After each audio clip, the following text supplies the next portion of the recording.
Que le plan de Dieu, le plan merveilleux, ce n'est pas de voir vraiment l'homme hériter l'enfer, non.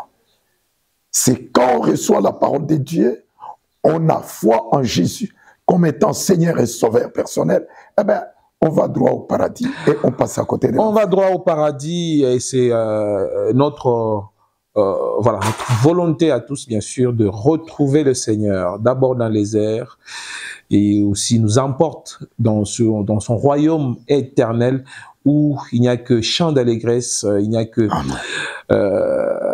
des bonnes choses, bien sûr, à côté de l'éternel. Alors, il y a une tendance religieuse qui dit ceci, Dieu est tellement miséricordieux qu'il ne peut jamais envoyer quelqu'un dans l'enfer. Comment pouvez-vous réagir par rapport à cette façon de voir les choses? Voilà, c'est vraiment une question pour ne pas citer leur nom, bien sûr. Non, voilà. On ne peut pas citer. En fait, c'est une question très, très pertinente. Moi, je suis pasteur évangéliste. Voilà.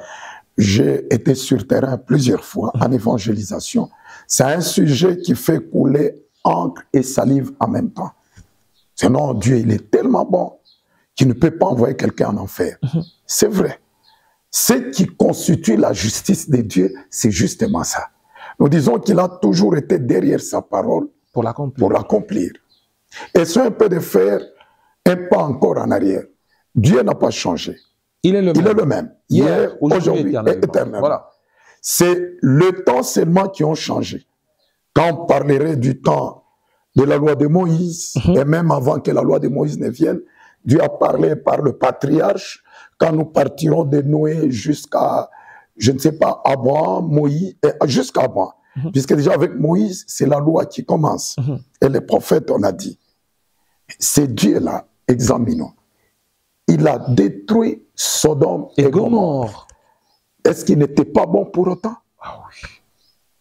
Il a envoyé le déluge qui a ravagé tout. Qui a ravagé tout. Et 8 personnes. Avec Noé, voilà. 8 personnes. Et d'ailleurs, cette alliance-là, nous l'appelons comme l'alliance de la création. Dieu créait de nouveau un monde, puisque le premier était passé par le déluge. Voilà. Imaginez-vous que ça lui serait difficile